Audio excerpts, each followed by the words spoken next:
ಅವ್ರು ಒಬ್ರು ಗಟ್ಟಿಯಾಗಿ ನಮ್ಮ ಮನೆಗೆ ಮಾತಾಡ್ತಾರೆ ಒಂದು ಇದೆಲ್ಲ ನೀವು ಈ ಡಬಲ್ ಗೇಮ್ ಆಟ ಬಿಡ್ರಿ, ಸ್ಪಷ್ಟ ನೀವು ಹಿಂದೂ ಹೌದು ಅಲ್ಲ ಹೇಳಿ.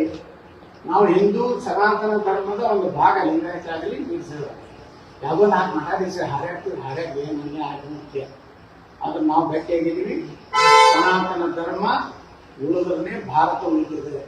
ಯಾಕಂದ್ರೆ ಇದು ನಿನ್ನೆ ಒಂದು ದೊಡ್ಡ ಚಾನೆಲ್ನಲ್ಲಿ ಬಂದಿದೆ, 2050ಕ್ಕೆ ಭಾರತ ಒಂದು ಮುಸ್ಲಿಂ ರಾಷ್ಟ್ರ ಆಗ್ತದೆ, ಇಸ್ಲಾಮ ರಾಷ್ಟ್ರ ಆಗ್ತದೆ ಅಂತೇಳಿ ಇವತ್ತು ಏನು ಒಂದು ದೊಡ್ಡ ಚಾನಲ್ TV9ನಲ್ಲಿ ಇವತ್ತು ಒಂದು ಪ್ರಚಾರ ಇದೆ. ಅದಕ್ಕೆ ನಾನು ಹೇಳ್ತಾ ಇದ್ದೀನಿ, 2050ಕ್ಕೆ ಇಸ್ಲಾಂ ರಾಷ್ಟ್ರ ಆಗುವಂತ ಪರಿಸ್ಥಿತಿ ಭಾರತಕ್ಕೆ ಬಂದಿಲ್ಲ ಅಂತ ನಾವು ಹಿಂದೂ ಅನ್ಕೋಲಿಕ್ಕೆ ನಾಚಿಕೆ ಬಿಡ್ತಿದ್ರೆ ನೀವು ಬಿಜೆಪಿಯಲ್ಲಿ ಮುಂದುವರಿಬೇಡ್ರಿ. ಸ್ವಾಮಿ ಬೆನ್ನ ಹತ್ತಿ ಅಥವಾ ಶಾಮೂರ್ ಮನ್ಯಾಗ ಯಡಿಯೂರಪ್ಪನ ಮನೆಯಾಗ ಕೂತ್ಬಿಡ್ರಿ. ನೀವೆಲ್ಲ ಲಿಂಗಾಯತರು ಬಿಡಿಸೋದು. ನೀವು ಇಲೆಕ್ಷನ್ ಬಂದಾಗ ಹಿಂದೂಗಳ ರಕ್ಷಣೆ ಮಾಡ್ತೀನಿ, ಮುಖ್ಯಮಂತ್ರಿಗಳಾದಾಗ ಎಲ್ಲರೂ ಯಡಿಯೂರಪ್ಪ ಕುಟುಂಬ ಮಹಾ ಭ್ರಷ್ಟ ಕುಟುಂಬ ಅಂತೇಳಿ ಈಗಾಗಲೇ ಇದ್ದಾಗಿನೂ ನಾ ರಾಜ್ಯಾಧ್ಯಕ್ಷ ಮಾಡಿ ಇನ್ನೇ ಹೇಳ್ತಾ ನಾವು ಜನರ ನಾವು ಸ್ವಾಮಿಗಳಿಗೆ ಬಿಟ್ಟು ಅಲ್ಲ. ನಮ್ಮ ಪಕ್ಷದ ಮೂಲ ಸಿದ್ಧಾಂತ ಏನು? ಹಿಂದುತ್ವ ಇರಂಗಿದ್ರೆ ಬಿಜೆಪಿಗೆ ಇರ್ರಿ. ಇವತ್ತು ಯಡಿಯೂರಪ್ಪ ಆಗಲಿ, ಜಗದೀಶ್ ಶೆಟ್ಟರ್ ಆಗಲಿ, ಬೊಮ್ಮಾಯಿ ಇಲ್ಲ ನಾವು ಹಿಂದೂ ಅಲ್ಲ, ನಾವು ವೀರಶೈವರು ಅದ ಪ್ರತ್ಯೇಕ ಧರ್ಮ ಅಂದ್ರೆ ನೀವೇ ಹೋಗ್ರಿ. ಕಾಂಗ್ರೆಸ್ ಇದ್ದಾಗ ಹೆಂಗಾದ್ರು ನಿಮ್ಗೆ ಹೊತ್ತು ಬದಿಲಾಕ ಹೋಗ್ರಿ. ಅಲ್ಲಿ ಇವತ್ತು ಕರ್ನಾಟಕದಲ್ಲಿ ಇವ್ರು ಯಾರು ಮಾತು ಪರಿಸ್ಥಿತಿ ಜನ ಇಲ್ಲ. ಒಂದು ವೇಳೆ ಮಂಡ್ಯದಾಗ ನಾವು ಮೊನ್ನೆ ಹೋದಾಗ ಮಂಡ್ಯ ಮತ್ತು ಅಲ್ಲಿ ಜನ ಮೊದಲು ಬರೇ ನಾವು ಒಕ್ಕಲಿಗರು, ನಮ್ಮ ಲೀಡರು ಕುಮಾರಸ್ವಾಮಿ, ನಮ್ಮ ಲೀಡರು ಅಂಬರೀಷು, ನಮ್ಮ ಲೀಡರು DK ಶಿವಕುಮಾರ್ ಬರ್ತಿದ್ರು. ಈಗ ಅದು ಹೋಗ್ಬಿಟ್ಟಾರೆ. ಮಂಡ್ಯದಲ್ಲಿ ಸಹ ಹಿಂದೂ ಕಾರ್ಯಕರ್ತರು ತಯಾರಾಗ ಹಿಂದೂ ಧರ್ಮ ಸನಾತನ ಧರ್ಮ ಉಳಿದ್ರು ನಾವು ಭಾರತದಲ್ಲಿ ಒಕ್ಕಲಿಗರು ಉಳಿತೀವಿ, ಲಿಂಗಾಯತರು ಉಳಿತೀವಿ, ದಲಿತರು ಉಳಿತೀವಿ, ಹಿಂದುಳಿದ ವರ್ಗ ಉಳಿತೀವಿ. ಸಿದ್ದರಾಮಯ್ಯ ಅಂತ ಒಬ್ಬ ವ್ಯಕ್ತಿ ಕೇವಲ ಮುಸಲ್ಮಾನರ ಎದುರು ಅವರು ಬಜೆಟ್ನಲ್ಲಿ ಇರಲಿಲ್ಲ. 100 ಉರ್ದು ಶಾಲೆ ಕಟ್ಟಿರ್ತಾರೆ, 150 ಕೋಟಿ ರೂಪಾಯಿ ಇದಕ್ಕೆ ಒಂದು ಕಂಪೌಂಡ್ ಕಟ್ಟಲಿಕ್ಕೆ ರೊಕ್ಕ ಕೊಡ್ತಾರೆ. ಎಷ್ಟೋ ಮೌಲಾನಾ ಕಲಾಂ ಆಜಾದ್ ಶಾಲೆ ಮಾಡ್ತಿರ್ತಾರೆ. ಮುಸ್ಲಿಂ ಹುಡುಗರಿಗೆ ವಿದೇಶಕ್ಕೆ ಹೋಗಲಿಕ್ಕೆ 30 ಲಕ್ಷ ರೂಪಾಯಿ ಏನು ವಿದ್ಯಾಭ್ಯಾಸಕ್ಕೆ ಇದು ಕೊಡ್ತಿರ್ತಾರೆ.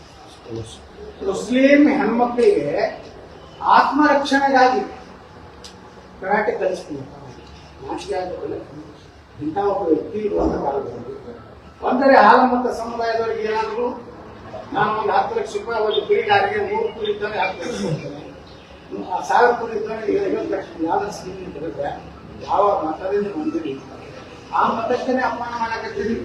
ನಾವು ಮುಂದಿನ ಜನ ಇದ್ರೆ ಇಸ್ಲಾಂ ಮಾಡ್ತೀರಿ. ಹೀಗೆ ಆಗಲಿ ನೀವು ಮಾಡ್ತಿರುವಂತದ್ದು ಬರೇ ಮುಸ್ಲಿಂ ಪುಸ್ತಕನೇ ಅಂತದ್ರಾಗ ಬಿಜೆಪಿ ಕರ್ನಾಟಕದಲ್ಲಿ ಒಂದು ಲೀಡರ್ಗಳು ವೀರಶೈವ ಮಹಾಸಭಾಗೆ ಇವತ್ತೇನು ಹೋಗ್ತಾರಲ್ಲ, ಅವ್ರು ಹಿಂದೂ ಅಂತ ಬರ್ಸುವಂತ ತಾಕತ್ತಿದ್ರೆ ಹೋಗ್ಬೋದು. ಬಿಜೆಪಿಗೆ ರಾಜೀನಾಮೆ ಕೊಡ್ರಿ, ಅಥವಾ ನೀವು ಶಾಮೂರ್ ಶಿವಶಂಕರಪ್ಪ, ಯಡಿಯೂರಪ್ಪ ಮತ್ತು ಖಂಡ್ರೆ BS1 ಕರೀತು. D ಅಂದ್ರೆ ವಿಮಾನ ಖಂಡ್ರೆ, S ಅಂದ್ರೆ ಶಾಮೂರ್ ಶಿವಶಂಕರಪ್ಪ, Y ಅಂದ್ರೆ ಯಡಿಯೂರಪ್ಪ. ಈ 3 ಕಂಪನಿಗಳ ವೀರಶೈವ ಮಹಾಸಭಾ ಬಂದಾಗಬೇಕು. ನಮ್ಮ ಶಂಕರ ಬಿದ್ದಿರೋ ಬಾಬಾ ಒಂದು ಒಳ್ಳೆ ಕೆಲಸ ಮಾಡ್ಬೇಕಂತ ಏನಂದ್ರೆ ಶಂಕರ ಬಿದ್ದಿರೋರು ಈ ವೀರಶೈವ ಲಿಂಗಾಯತ ಮಾಡಬೇಕು. ನಾವು ಸನಾತನ ಹಿಂದೂ ಧರ್ಮದ ಒಂದು ಭಾಗ ಅಂತೇಳಿ ಶಂಕರ ಬಿದ್ದಿರೋರು ಕರ್ನಾಟಕದ ವೀರಶೈವ ಮಹಾಸಭಾದಲ್ಲಿ ಹೇಳಿದ್ರು. ಕೆಲವೊಂದು ವಿದ್ಯಾರ್ಥಿಗಳು ಬಸವಣ್ಣನ ವಿಚಾರ ತಿಳ್ಕೊಂಡು ಲಿಂಗಾಯತ ಉಳಿಸಲು ಬೆಂಕಿ ಹಾಕಿ ಕೆಲಸ ಮಾಡ್ತಿದ್ದಾರೆ. ಅದಕ್ಕೆ ನಾನು ಯಾವುದೇ ಪಂಚಮಸಾಲಿಗಳು ಇವತ್ತಿನ ವೀರಶೈವ ಮಹಾಸಭಾದ ಸಭೆಗೆ ಹೋಗಬಾರ್ದು. ಒಂದು ವೇಳೆ ಪಂಚಪೀಠದವರಿಗೆ ವಿರಕ್ತ ಮಠದವರಿಗೆ ಸಮಾಜ ಕೂಡಿಸೋದಿತ್ತಂದ್ರೆ ಈ ವೀರಶೈವ ಮಹಾಸಭಾದಲ್ಲಿ 3 ಕುಟುಂಬವನ್ನು ಬಿಟ್ಟು ನೀವು ಹೊರಬೇಕು. ನಿಮ್ಗೆ ಅವ್ರು ಬಹಳ ಶ್ರೀಮಂತ ಅದಾರ, ನಿಮ್ಮ ಮನೆಗೆ ಕರ್ಕೊಂಡು ಹೋಗಿ ಅವ್ರು ದೊಡ್ಡ ಪೂಜೆ ಮಾಡಿ ದೊಡ್ಡ ಮಕ್ಕಳ ಕಾಣಿಕೆ ಕೊಡ್ತಾ ಇರ್ತೀವಿ. ಕನ್ಯೆ ಹಾಕ್ತಂದ್ರೆ ನಿಮ್ಮ ಕನ್ಯೆ ಹಾಕೋದಿಲ್ಲ. ನೀವು ತಿಳ್ಕೊಂಡಿರ್ಬೇಕು, ಯಾವ ಲಿಂಗಾಯತ ಹಾಕೋದಿಲ್ಲ. ನೀವು ಯಾವಾಗ ಬಡವ ಮನೆಗೆ ಹೋಗ್ತೀರಿ, ಯಾವಾಗ ದಲಿತರು ಎಷ್ಟು ಮಂದಿ ನಾನು ಬಸವಣ್ಣ ವಿಚಾರ ಹೇಳ್ಕೊಂಡ್ರೆ ಲಿಂಗಾಯತ ಸಾಂಗ್ಗಳು ಅಂತರ್ಜಾತಿ ವಿವಾಹ ಏನ್ ಮಾಡಿದ್ರಿ ಬಸವಣ್ಣನವ್ರ ದಲಿತರಿಗೆ ಲಿಂಗಾಯತರಿಗೆ ಎಲ್ಲ ಅಂತರ ಜಾತಿ ವಿವಾಹ ಮಾಡಿದ್ರು. ಸಮಾನತೆ ತರಲಾಕ ದಲಿತರು ಓಣಿಗೆ ಹೋಗಿರ ಏನೂ ಇಲ್ಲ. ಹೋಗೋದು ಚಲೋ ಚಲೋ ಶ್ರೀಮಂತರ ಮನೆಗೆ ಅಲ್ಲೇ ಪಾರ್ಪೂಜೆ ಮಾಡ್ಕೋದು, ಅಲ್ಲೇ ಹಾರ ಹಾಕೋದು. ತಥಾಸ್ತು ಡಿ ಕೆ ಶಿವಕುಮಾರ್ ಮುಖ್ಯಮಂತ್ರಿ ಆಗಿ ತಥಾಸ್ತು, ಯಡಿಯೂರಪ್ಪನವರ ಮಗ ವಿಜಯೇಂದ್ರ ತಥಾಸ್ತು, ಈಶ್ವರ್ ಖಂಡ್ರೆ ಅವರು ಉನ್ನತಿಯಾಗಿ ಉಪಮುಖ್ಯಮಂತ್ರಿ ಆಗಿ ತಥಾಸ್ತು. ಈ ಕಂಟ್ರಿ ಮಾಡೋದು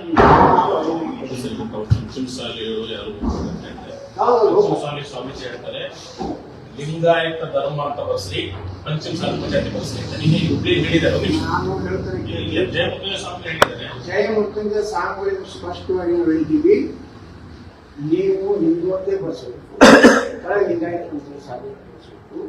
ಆರು ಬಸವ ಮುತ್ತುದ್ದ ಸಾಂಗ್ಗಳು ಹೇಳಿದಷ್ಟೇ ಲಿಂಗಾಯತ ಪಂಚಮಸಾಲಿ ಬರೆಸಬೇಕು.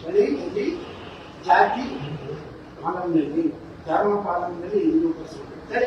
ವೀರಣ್ಣ ಕನ್ನಡಿ ಅಲ್ಲಿಂದಲ್ಲ ಯಾರ್ಯಾರು ನಮ್ಮ ಹಿಂದೂ ನಾಯಕರು ಇದ್ರು ಅವರೆಲ್ಲ ನಮ್ಮ ಜೊತೆಗೆ ಮಾತಾಡಿ ನಿರ್ಣಯ ನಾವು ಮಾಡಿದ್ದೀವಿ. ಯಾವುದೇ ಗೊಂದಲ ಬೇಡ. ಇವರು ಏನು ಬಸವ ಮುತ್ತುದ್ದ ಸಾಂಗ್ಗಳು ಸರ್ ಹಿಂದೂ ಲಿಂಗಾಯತ ಪಂಚಮಸಾಲಿ ಅಂತೇಳಿ ನಾವು ನಿರ್ಣಯ ಮಾಡಿದ್ವಿ. ಅದು ಇದ್ರನ್ನೇ ನಾವು ಅಲ್ಲಿ ಮುಂದುವರಿದ್ವಿ. ಬಹಳ ಸ್ಪಷ್ಟ ಇದೆ ನಮ್ಗೆ. ಅವರಿಗೆ ಹೇಳ್ಬಿಟ್ಟಿದೆ ಸ್ವಾಮಿಗಳು ಹೇಗಿದ್ರೆ ನಿಮ್ಮದು ನಮ್ದು ಇಲ್ಲ ನಮ್ಗೆ ಯಾರು ಇಲ್ಲ ಕೇಳಿ ನಾ ಯಾವ ಸ್ವಾಮಿಗಳಿಂದ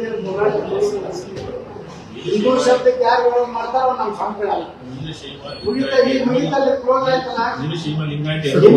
ಹಿಂದೂ ಶಬ್ದಕ್ಕೆ ಯಾರು ವಿರೋಧ ಮಾಡ್ತಾರೋ ನಮ್ಮ ಸ್ವಾಮಿಗಳೆಲ್ಲ ಅವ್ರು ಪಾದ ಪೂಜೆ ಮಾಡಿದ್ರೆ ವೀರಶೈವ ಲಿಂಗಾಯತ ಒಂದೇ ಅನ್ನೋದಾದ್ರೆ ನೀವ್ ಯಾಕಂದ್ರೆ ಲಿಂಗಾಯತ ಅಂತ ಬಸ್ ಹೇಳ್ತೀರಿ, ಹಿಂದೂ ವೀರಶೈವ ಲಿಂಗಾಯತ ಅಂತ ಬಸ್ ಕಡೆ ಕೊಡ್ತೀರಿ, ನೋಡ್ರಿ ನಿಮ್ಮಲ್ಲಿ ಯಾಕೆ ಗೊಂದಲ?